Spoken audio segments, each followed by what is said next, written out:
Vamos entrando ya a la segunda hora de transmisión, María Mercedes, 27 viernes de septiembre. Buenos días. Vamos cerrando la semana. ¿Cómo estás, Vamos Robert? cerrando. Amigos, muy buenos días. Gracias por estar junto a nosotros. Mandarles el abrazo, provecho esta hora el desayuno.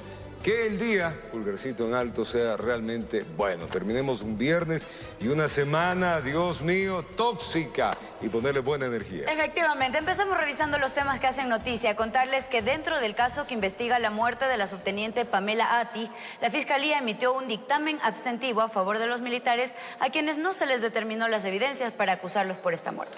Por lo que se ratificará que la causa del deceso de la oficial fue por causas naturales, amigos. Veamos.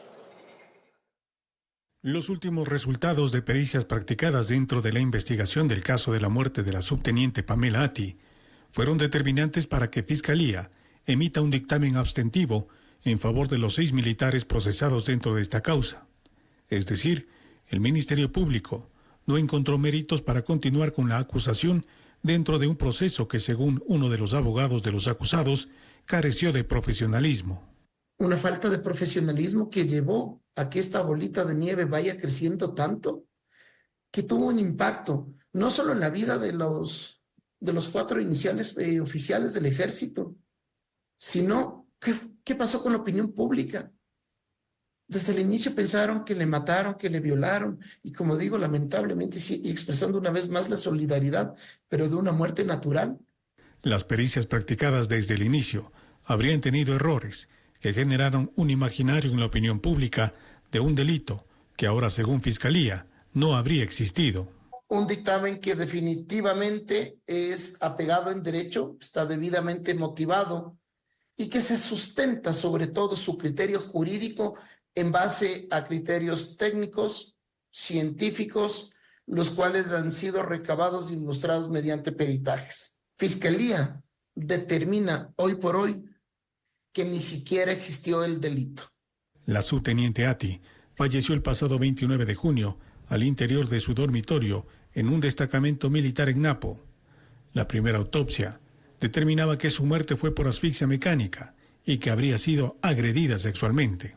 Y esto en torno a una autopsia médico-legal preliminar apresurada, un informe de autopsia final con errores técnicos, con falta de preparación, sin tener la capacidad del aperito que llevó a que a través de los medios toda la ciudadanía crean que en primer lugar fue violada y en segundo lugar que se le quitó la vida y que se cometió un delito de femicidio. Este dictamen abstentivo fue elevado al fiscal provincial de Orellana, quien tendrá 2 opciones, revocarlo o ratificarlo. Posteriormente, será la jueza de la Corte Penal de esa provincia quien emita el sobreseimiento definitivo. Informó Miguel Ángel Bedoya. Fabiola Gallardo, expresidenta de la Corte de Justicia del Guayas, deberá continuar recluida en la cárcel de Cotopaxi. Así lo ha decidido un tribunal de la Corte Nacional de Justicia. Gallardo había denunciado ser víctima de acoso sexual en ese centro penitenciario por parte de los militares, por lo que había solicitado se le cambie la medida cautelar de la prisión preventiva. Al parecer, la suerte no está del lado de Fabiola Gallardo y deberá continuar con prisión preventiva en la cárcel de Cotopaxi. Su defensa técnica, a través del pedido de revisión de medidas cautelares, pretendía que ella deje el centro penitenciario, argumentando ser víctima de acoso sexual, responsabilizando a militares. En días anteriores, una procesada dentro de este mismo caso, que se encontraba dentro del mismo centro penitenciario en el cual mi patrocinada se encuentra, había realizado las mismas aseveraciones que mi patrocinada, manifestando vejaciones, manifestando tratos humillantes y crueles por parte del personal militar. Y ahí en ese caso sí se sustituyó la medida cautelar de prisión preventiva y nos sorprende que no se haya actuado aquí bajo el principio de igualdad. Gallardo, expresidenta de la Corte de Justicia del Guayas, es procesada en el caso Purga, acusada de encabezar una red delincuencial que operaba en la provincia del Guayas, en el sistema judicial. Ahora, ¿usted qué va a hacer, doctor? Pues continuar con la defensa y manteniendo siempre la confianza en nuestro sistema judicial. Quien salió en mejor posición de la audiencia es otra de las procesadas, Silvia Orozco, que podrá dejar la celda a cambio de presentarse cada semana ante la autoridad competente. Silvia Orozco es una persona inocente y desde el primer minuto en que el juez dispuso su prisión preventiva, ella decidió colaborar con la justicia, por cuanto ella es inocente. Las pruebas en la fiscalía dicen que son inocentes. La fiscalía contra ella no tiene nada. Orozco se desempeñó como jueza provincial. Se le cuestiona por haber actuado aparentemente a favor del también hoy detenido Pablo Muentes, exasambleísta del Partido Social Cristiano. Al ver que los elementos presentados por el Banco del Pacífico no eran suficientes, ella tuvo que dictar una sentencia sin lugar en contra del banco, pero es una decisión jurisdiccional. No tuvo ninguna repercusión por parte de ninguna de estas partes procesales, como estas mismas partes procesales la han manifestado, que no la conocen. Decisión de un tribunal de la Corte Nacional de Justicia que deja dos panoramas, informó Héctor Romero. El concurso para la renovación de la primera autoridad de la Fiscalía General del Estado se podría retomar, amigos, en las próximas horas. Una vez que una juez de Montecristi revocó las medidas cautelares que en primera instancia, hay que recordar, habían dictado suspensión para el proceso por críticas al reglamento. Veamos. Como un balde de agua fría, le cayó al Colegio de Pichincha y Federación Nacional de Abogados el hecho que un juez de Montecristi, casi a los 8 días de haber declarado medidas cautelares, suspendiendo el concurso para la designación del titular de la Fiscalía General del Estado, este miércoles se haya retractado archivando la acción de protección. Nos parece altamente sorprendente. Y yo diría un poco hasta sospechosa. O la primera decisión el juez la tomó con absoluta ligereza, es decir, de manera injustificada, o para que tome la segunda decisión ocurrió algo que nosotros no sabemos. ¿Presión? Puede ser. Ciro Guzmán advierte que no se quedarán cruzados de brazos, ya que el reglamento tal como está es inconstitucional. El Consejo de Participación Ciudadana nos agradeció el que hayamos ido allá, el que les hayamos pedido la audiencia, el que les hayamos dejado un documento con todas nuestras observaciones, pero en aquellas observaciones que son verdaderamente de fondo, como esta de excluir inconstitucional e ilegalmente a los abogados en libre ejercicio penal de la posibilidad de participar en el concurso, no nos dieron una respuesta que demuestre que estaban predispuestos a considerarla. Andrés Fantoni, presidente del Consejo de Participación Ciudadana y Control Social, está seguro que las acciones legales que iniciaron puso a pensar al magistrado para que revoque lo resuelto en primera instancia. La denuncia que hicimos fue por prevaricato y también la denuncia por error inexcusable, que esto tendrá que continuar. Fantoni no descarta que existieran cambios en el reglamento antes que sea publicado en el registro oficial, pero no detalla cuáles. La próxima semana ya vamos a recibir el informe por medio de la Coordinación General Jurídica con los respectivos ajustes técnicos, verificando que no exista que agreda o violente la Constitución. Entre tanto, los profesionales del derecho, a la espera de ser escuchados, informó Héctor Romero. Mediante un proceso interno, el Consejo de la Judicatura iniciará la selección de 6 conjueces temporales para la Corte Nacional de Justicia. El objetivo es que los servicios de justicia no se paralicen y se acelere más el despacho de las causas. La falta de conjueces en la Corte Nacional de Justicia provocó que el presidente de esta institución solicite de manera urgente al Consejo de la Judicatura se proceda a realizar un proceso de selección que permita designar conjueces para llenar las actuales vacantes, pero de manera temporal. De acuerdo con el pedido que nos hizo el presidente de la Corte Nacional de Justicia, lo que se requiere en este momento, así con mucha urgencia, son 5 conjueces para la sala penal, 2 conjueces para la sala de familia, pero uno hubo, entonces ese ya se les llenó. Por tanto, lo que necesitamos son los 5 conjueces penales y un juez de familia. El proceso se lo realizará de manera interna dentro de la función judicial por el área de talento humano, utilizando filtros como inhabilidades, experiencia, producción de causas, determinando los candidatos idóneos para esta designación. Todo esto le clasifica talento humano y ya con un informe completo Ellos dirán, estos son los jueces, estos son los parámetros, se hace un informe y ese informe se eleva al Pleno y escogeremos las personas que van a subir a hacerte con jueces temporales. Paralelamente, el Pleno de la Judicatura conocerá una propuesta técnica para mejorar el sistema de citaciones en materias no penales, que buscan un acceso más eficiente y transparente a la justicia, y en el que estarían involucradas varias entidades. El uno es acreditar como citadores a entidades públicas, a entidades del Estado que están reconocidas y que pueden ayudarnos. ¿Cuáles son estas? Policía, DINAPEN y las mismas entidades públicas, los ministerios. En el proceso de conjueces temporales pueden participar los jueces de cortes provinciales a escala nacional y no está relacionado con el concurso para designar jueces de la Corte Nacional que en este momento lleva adelante la Judicatura.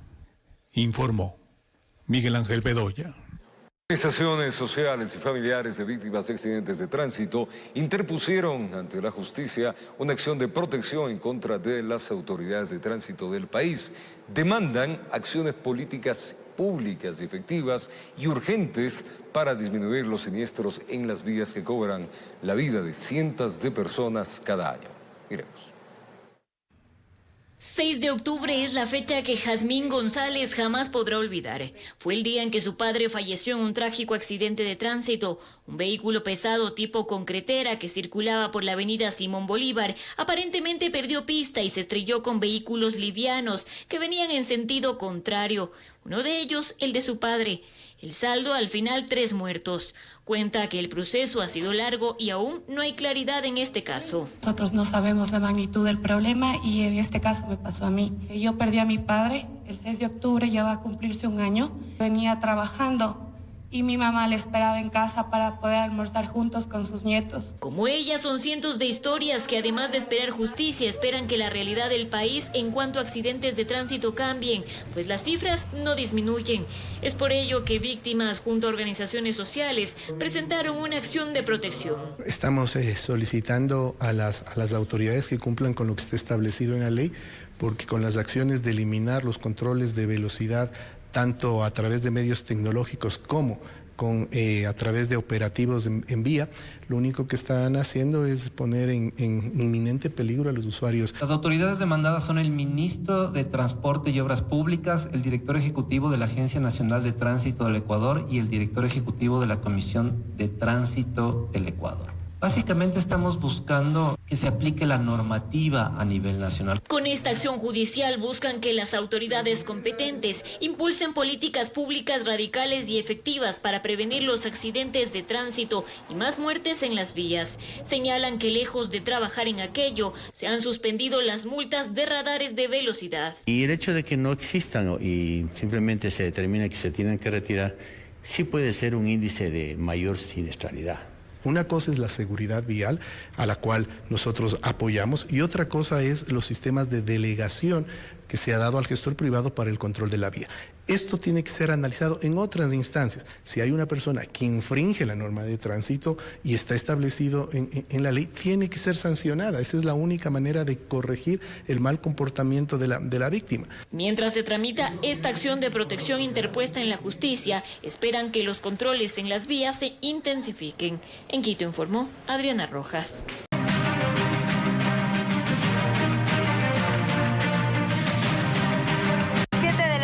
23 minutos, amigos, gracias por estar en nuestra sintonía. Contarles que la Corte Provincial de Justicia de Pichincha falló a favor de la acción de protección presentada por las autoridades de la Universidad Central del Ecuador.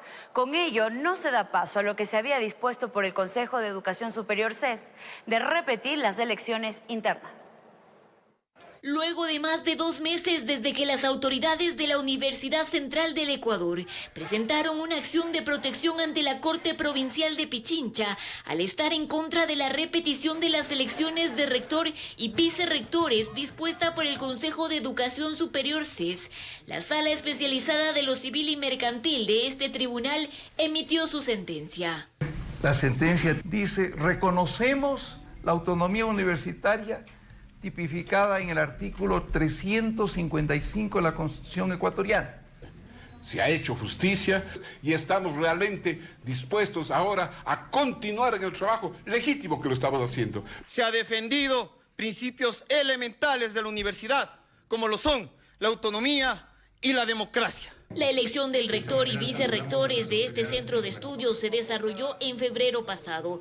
Poco después, el Consejo de Educación Superior dictaminó que se repitan las elecciones al haber hallado supuestas irregularidades.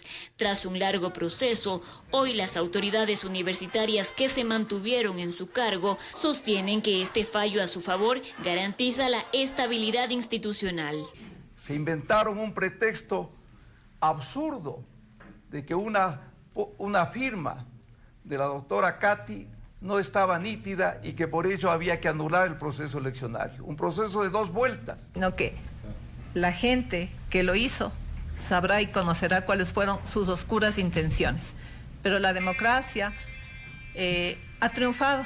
Estamos aquí y gobernaremos esta universidad por 5 años. El fallo judicial emitido por la Corte Provincial, además de mantener a las autoridades en su cargo, establece medidas de reparación. Se debe resarcir la dignidad de las autoridades. Y por último, dice que nunca más deben intervenir en un proceso electoral la autonomía universitaria. Es así que Patricio Espinosa se ratifica como rector de la institución académica y Caterine Zurita, Silvio Toscano y Julieta Logroño como vicerrectores. En Quito informó Adriana Rojas. Tiempo de contarles que el gobierno nacional anunció nuevamente que la violencia a escala nacional se ha reducido en más del 15% de lo que va de este año. Este día jueves se llevó a cabo el reporte de los resultados obtenidos hasta el momento. ¿Qué es lo más destacado? Miremos. La violencia en Ecuador se ha reducido en un 18% en lo que va del año, siempre y cuando usted lo compare con el mismo periodo de 2023. Esta cifra fue uno de los datos que brindó el bloque de seguridad en Quito este jueves. Efectivamente, autoridades remarcaron que los índices de violencia son menores este año. Por ahora, durante su informe semanal, dieron a conocer algunos resultados más destacados de los últimos días.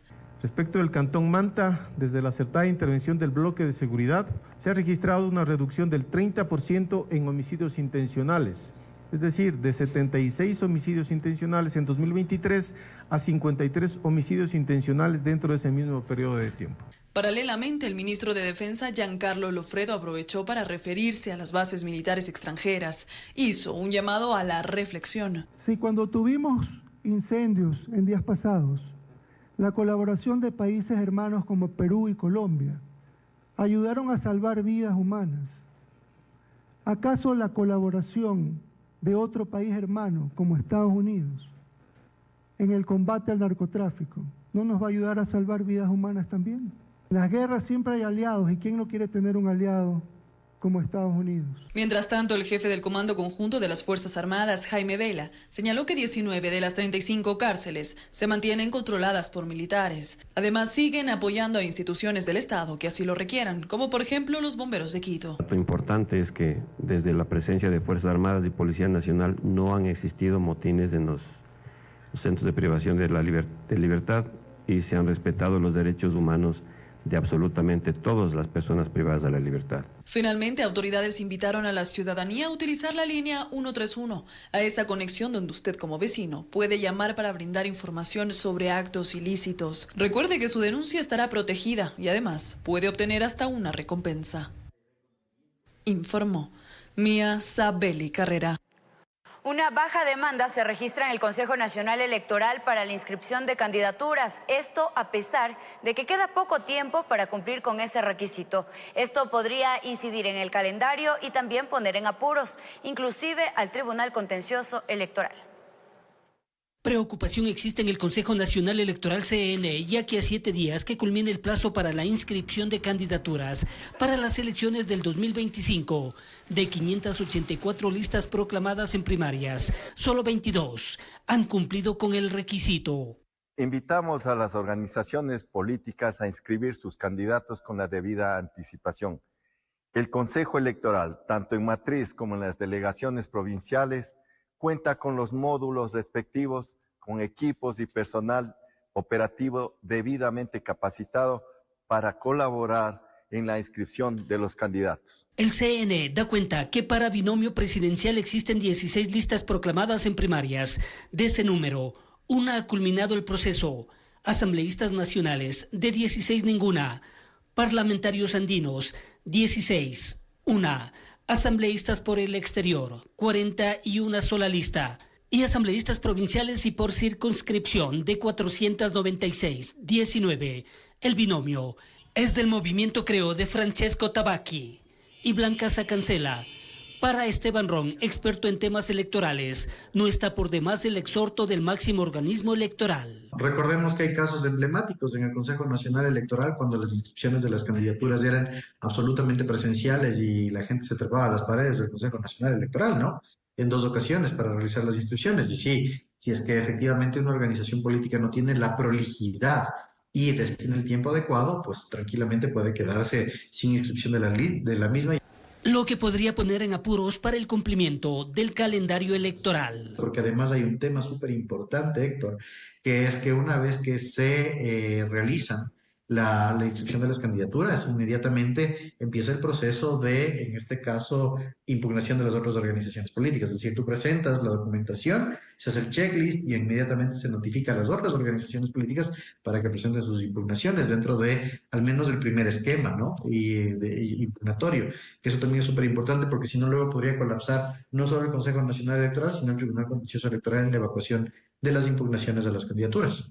Y como ha ocurrido en otras ocasiones, en el Ecuador se tiene la cultura de cumplimiento de último momento, generando vicisitudes, informó Héctor Romero. El 28 de septiembre se conmemora el Día de Acción Global por la Despenalización del Aborto. En este marco, representantes de varias organizaciones presentaron, amigos, ante la Corte Constitucional un pronunciamiento de exhortación a los jueces a dar celeridad a las demandas de inconstitucionalidad en cuanto a la penalización del aborto interpuesta hace más de 2 meses. Esto mientras movimientos pro vida insisten en que no es viable y va en contra de lo que se establece en la Constitución. A más de 2 meses desde que se presentó en la Corte Constitucional una demanda de inconstitucionalidad al artículo 149 del Código Orgánico Integral Penal, en el cual se penaliza el aborto en Ecuador, los representantes de las organizaciones sociales y feministas que impulsan la causa regresaron hasta este alto tribunal con un exhorto a los jueces. Le pedimos a la Corte que llame a audiencia lo antes posible y que decida sobre esta causa que es de vital importancia para la vida y la salud de las mujeres. Tramite rápidamente este problema, estas demandas que hemos presentado y que las resuelva despenalizando totalmente el aborto. Reiteraron que la propia Constitución reconoce la libertad reproductiva. En este marco aseguran que se debe despenalizar el aborto, pues señalan que lo único que se ha logrado es que se realice de forma clandestina. En el artículo 66, numeral 10 de nuestra Constitución, se declara que toda persona, y obviamente las mujeres, tenemos derecho a decidir cuándo y cuántos hijos tener. Ese es un derecho. En este país aún las mujeres siguen abortando en clandestinidad y se siguen muriendo. ¿Y cuáles son estas mujeres? Son las mujeres de los sectores populares. Ante ello, movimientos pro vida se contraponen insistiendo en que esta demanda es improcedente, pues la Constitución garantiza la vida desde la concepción. Si el texto de la Constitución del artículo 45 es tan claro cuando dice que el Estado reconoce y garantizará la vida desde la concepción, lo que tendrían que hacer es primero determinar que la Constitución tiene que ser reformada. Rechazan que para respaldar esta demanda se estaría malinterpretando otros artículos de la Constitución y también del Código Orgánico Integral Penal en cuanto a la salud integral de las mujeres y la libertad reproductiva. En que la gente utiliza este tipo de pretextos para sacar adelante cualquier demente idea, como es matar por matar. Es que puede ir a abortar en la clandestinidad, no aborte. Y si seríamos más francos inclusive, entonces, si no quiere llegar al momento en donde tenga que decidir aborto o no aborto en la clandestinidad, entonces simplemente sea cuidadosa con su vida y utilice métodos anticonceptivos. En Ecuador es permitido el aborto en caso de que la vida de la madre esté en riesgo y por violación. Para grupos pro vida estarán atentos al proceder de la Corte con este tema, mientras que las organizaciones que promueven su despenalización realizarán marchas simultáneas el próximo 28 de septiembre en varias ciudades para apoyar la causa y conmemorar el Día de la Acción Global por la despenalización del aborto legal, seguro y gratuito. En Quito informó Adriana Rojas.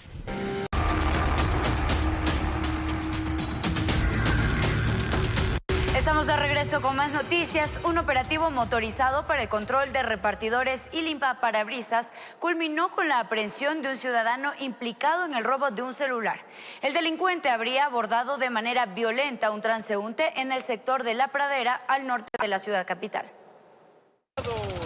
Lo que inició como un operativo de control de repartidores motorizados y limpiaparabrisas rápidamente se convirtió en una intervención policial por un robo a un ciudadano al norte de Quito. En el sector de La Pradera, a pocas cuadras del Parque La Carolina, dos sujetos, un hombre y una mujer, abordaron violentamente a un joven que salía de su lugar de trabajo. El señor me cogió del cuello, la otra me estaba buscando todo, me sacaron la billetera, me sacaron todo, el celular sobre todo. Me obligaron a ir recto, que no me dé la vuelta porque me amenazaron que tenían pistola y cuchillo. Los gritos de ayuda por parte de la víctima alertaron a vecinos y miembros de la policía que se encontraban cerca del lugar. Dos policías justo les interceptaron a metros de donde estaba. Pese a ser una zona rodeada de oficinas, instituciones públicas y abundante comercio, moradores del sector señalan que la delincuencia va ganando terreno. Ha incrementado bastante.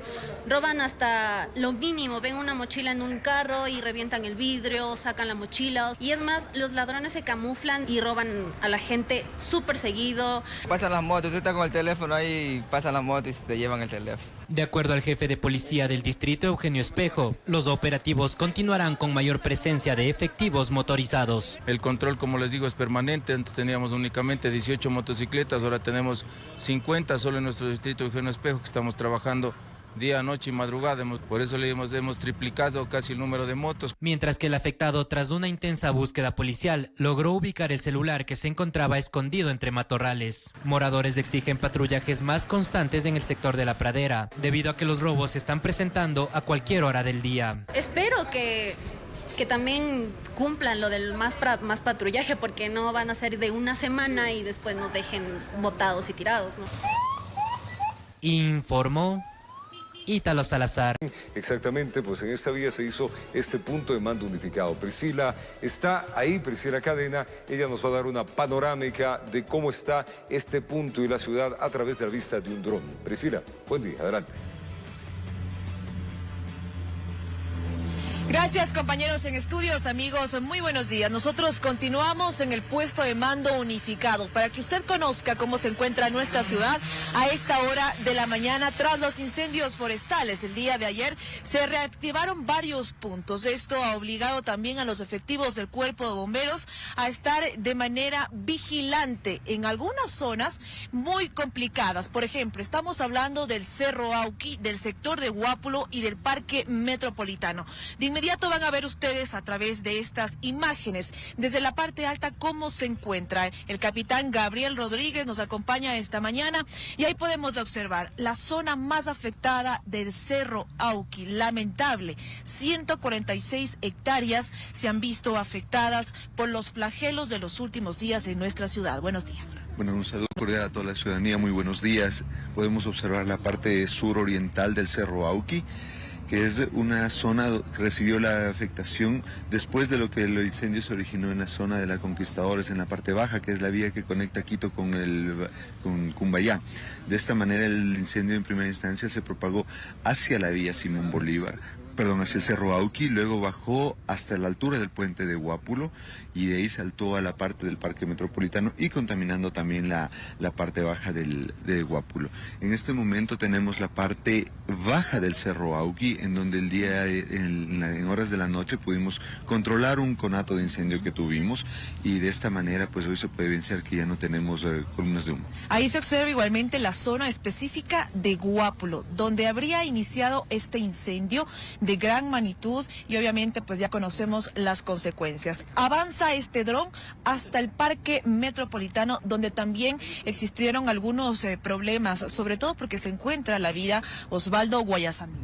Efectivamente, la parte baja del túnel Guayasamín, de la vía Osvaldo Guayasamín, en donde también hubo afectación por parte del incendio forestal, y luego pues ya obviamente la parte alta del Parque Metropolitano y el lugar donde nos encontramos ahorita, que es la parte del peaje del túnel Guayasamín, en donde está ubicada nuestro puesto de mando unificado. Al momento no existen focos calientes en nuestra ciudad, poca presencia de humo, pero hay un gran trabajo sobre todo para la reforestación de lo que se ha perdido en estos incendios forestales. Sí, ya los organismos municipales competentes, como por ejemplo la Secretaría de Ambiente, determinarán las mejores estrategias para ya empezar con una campaña completamente agresiva de reforestación, no solo en el Parque Metropolitano, en el Cerro Auqui, sino también hay que recordar que hubo otros puntos afectados como el sector de Nayón, el sector de Iturcachi, en donde tenemos que realmente realizar una campaña agresiva en conjunto, toda la ciudadanía y todas las instituciones de respuesta. En efecto, todos tenemos que sumarnos a esta gran campaña de reforestación de nuestra capital. Nosotros nos despedimos, pero les dejamos con estas imágenes desde lo alto que también hacen un llamado a nuestra conciencia. Muy buenos días. Gracias, mi querida Pris. Las imágenes son elocuentes del daño ocasionado por la mano humana, la mano irresponsable. Lástima, ¿no? Todo lo que estamos viendo. ¿Cuánto trabajo hay que hacer para reforestar, para volverle a dar vida? Esto tomará años realmente. No es uno, no serán dos, quizás 15, 20 años, para verle en el estado como hace pocas horas estaba estos sectores de Guápulo, estos sectores en los cuales está la vía interoceánica, estos montes que son el pulmón de nuestra ciudad. Conciencia, esa que parece que muchos ciudadanos no la tienen.